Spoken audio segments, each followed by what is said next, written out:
नमस्कार। मोदी का विरोध क्यों, इस श्रृंखला में हमने आज तक बहुत सारे, आज ये हमारी 9वीं कड़ी है जिसमें हम कुछ ऐसे मुद्दे हैं कि जो हमें बहुत परेशान करते हैं, छोटे छोटे मुद्दे हैं, उसको टोटल में ले लेंगे। क्यों? क्योंकि हर एक के ऊपर, इसके ऊपर बहुत ज़्यादा बात सोशल मीडिया पे बहुत अच्छे अच्छे लोगों ने अच्छे तरीके से रखी है।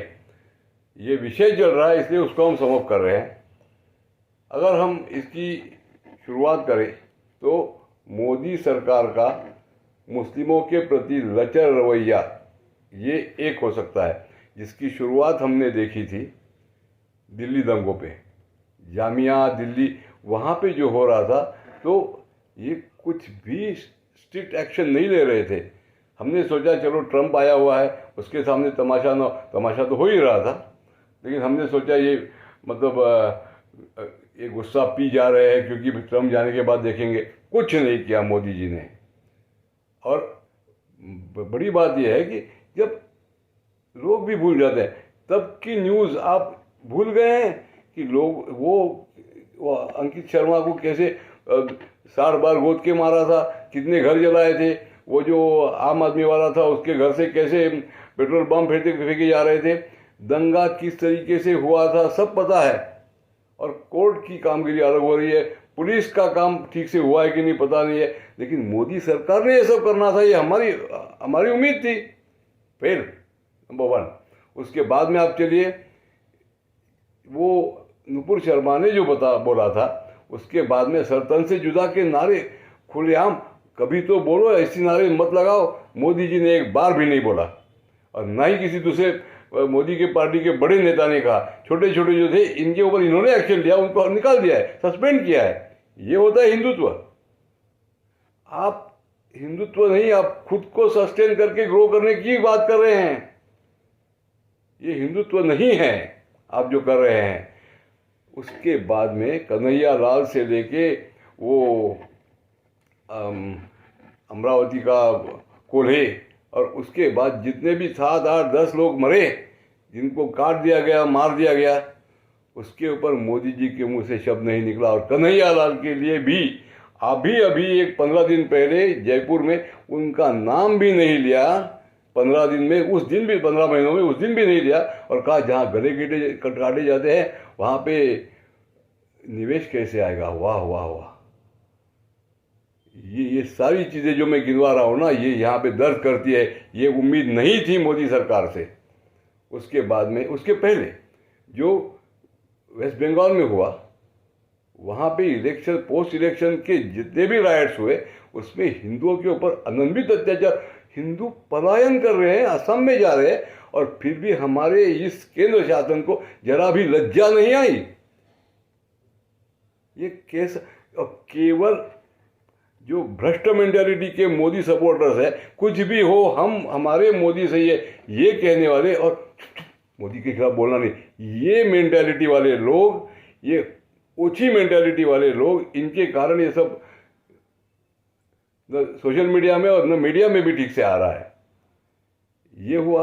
उसके बाद में हमने ये देखा है कि जो गवर्नमेंट की फैसिलिटीज़ मिली है, ये गवर्नमेंट के, ये बीजेपी गवर्नमेंट के दावे हैं कि इन्होंने जो भी फैसिलिटीज मिली है उनमें ये कह रहे हैं कि देखो इसमें 35% मुस्लिम है, इसमें 40%, ये वो संदीप देओल ने सब ने डिटेल में गिनवाया है, मुझे पता है, और सही भी है। तो ये बातें हम कभी पूछते हैं कि भाई जिनका प्रतिशत समाज में 17, 18, 20% है, वो 35% सुविधाओं के हकदार कैसे बन गए? ये आपका वरदस्त है, मतलब आप मुस्लिमों का अनुनय कर रहे हैं। ये बात सिद्ध हो जाती है।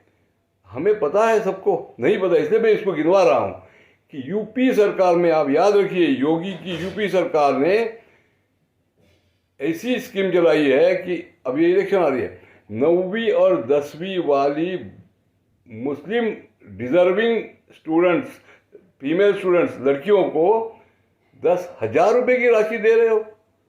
कितनी लड़कियां होगी? 10,000 ऐसी खैरात में बांट रहे हो। ये हिंदुत्ववाद है आपका। मोदी सरकार की स्कीम ये है कि ऐसे डिज़र्विंग जो लड़कियां होंगी जो ग्रेजुएट हो गई है और जब उनकी शादी होगी तो शादी शगुन में सरकार की तरफ से 51,000 रुपये दिए जा रहे हैं।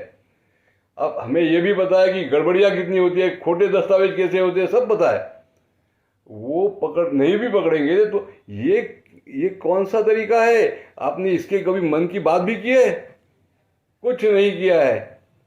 और पैसा किसका है? ये मेजॉरिटी कम्युनिटी का पैसा आप ऐसे बांट रहे हैं। क्यों? आपको पसमानदाओं का दिल जितना। अब ये पसमानदा की इनको पड़ी है।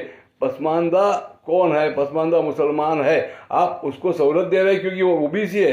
अरे जब वो इस्लाम कबूल किया है तो ये सारी चीज़ें आप कहते थे पहले, और आप वोटों के पीछे पागल होकर कुछ नहीं कह रहे। इसको बंद कर दो। ऐसे नहीं होना चाहिए था, ये लोगों ने कहना चाहिए था। बट वो मोदी खेमा और मोदी भक्तों का जो जंजाल है वो ये होने नहीं देता है। इसी मालिका में हम कुछ और मुद्दे जोड़ना चाहेंगे। जो हमने कहा कि disproportionate allocation of funds for the Muslim community, ये और फंड्स एंड स्कीम फैसिलिटीज़। अब इसमें और एक मुद्दा है जो कि बहुत ही घातक है। वो ये है कि अग्निवीर जैसी योजनाएं जिनमें मुस्लिम युवक भारतीय सैन्य में प्रविष्ट हो सकते हैं, है कि नहीं बताएं? एक जो पुरानी पद्धति थी इसमें मुस्लिम रिप्रेजेंटेशन कम रहेगा, ऐसी थी।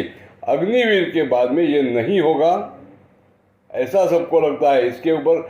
और एक बात और है कि जब भी कोई ट्रांसपेरेंसी नाम की चीज़ इनको पता ही नहीं है, बातें बड़ी बड़ी करते हैं। जब ट्रांसपेरेंसी की बात आती है, काम ट्रांसपेरेंसी का करना आता है, तब ये चुपचाप हो जाते हैं। जब लोगों के मन में ये आशंका है, और राम राज्य की बात करते हैं आशंका है, तब इन्होंने जो सारी मन की बात होती है ना, ये मन की बात मुझे बहुत खटकती है क्योंकि कभी मन की बात हुई ही नहीं है इसमें। तो ये बता देते कि अग्निवीर में आपको जो लगता है ऐसा नहीं लगेगा, होगा ऐसा मुझे लगता है। कब कहेंगे? नहीं कह सकते क्योंकि ऐसा तब डाउट ही आता है। और डाउट नहीं, लोगों का विश्वास है कि अग्निवीर में first time Muslim youth can enter Indian army. नहीं कि मैं मुस्लिमों की राष्ट्रभक्ति के ऊपर शक कर रहा हूँ, उनकी कुरान भक्ति जो है, कुरान निष्ठा जो है, वो उनको राष्ट्रभक्ति निभाने के लिए प्रेरित कर सकती है, ये मुद्दा है। इसी तरीके से अगर आप आंकड़े देखेंगे, और ये इनको फख्र है इस बात का कि इनके आने के बाद आईएएस में ज़्यादा से ज़्यादा लोग मुस्लिम कम्युनिटी से आए हैं। इन्होंने उसके लिए स्कॉलरशिप्स दी है, ये सारी चीज़ें पब्लिक डोमेन में हैं। लेकिन मतलब अलिप्त हिंदू, अनभिज्ञ हिंदू और भक्त हिंदू, ये इसको देखना नहीं चाहते। उसने देखना चाहिए कि ये चीज़ें हो रही है जो हम अभी इसमें से होगा ये कि देखिए, सन 47 के पहले पाकिस्तान आंदोलन का सबसे उग्र रूप इसी भारत की भूमि पे था। यहाँ से ज़्यादा दंगे हुए थे। और उसके बाद में जो पॉपुलेशन ट्रांसफ़र हुआ है वो केवल पंजाब और बंगाल से भी नहीं, बिहार से थोड़ा हुआ है। लेकिन बाकी पूरे भारत में जिनकी मंशा पाकिस्तान की थी वो यहीं पे है। ये जानते हुए भी एक तो डीएनए वाले सर्टिफिकेट देना, नज़रअंदाज करना चीज़ों को, और इस तरीके से अगर आप आईएएस और पुलिस में और आर्मी में मुस्लिम परसेंटेज बढ़ाने में आपको ऐसा लगता है कि आप गर्व महसूस करते हैं, तो आपका राष्ट्रबोध है ही नहीं, ऐसा कहना पड़ेगा। फिर हिंदुत्ववाद की तो बात ही अलग है। ये बहुत ज़रूरी है।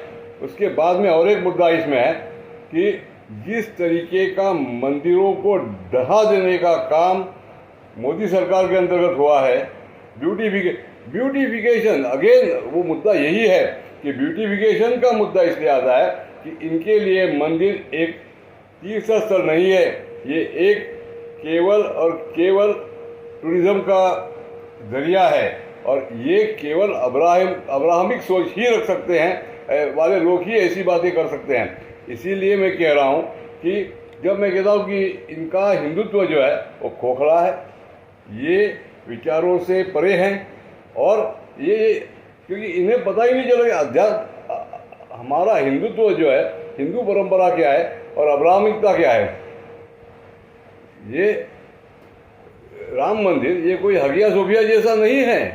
हम हर जगह पे कॉरिडोर क्या बनाने जा रहे हैं, जो पुराने मंदिरों को तोड़ के नए रास्ते क्या बना रहे हैं, ये सब क्या हो रहा है।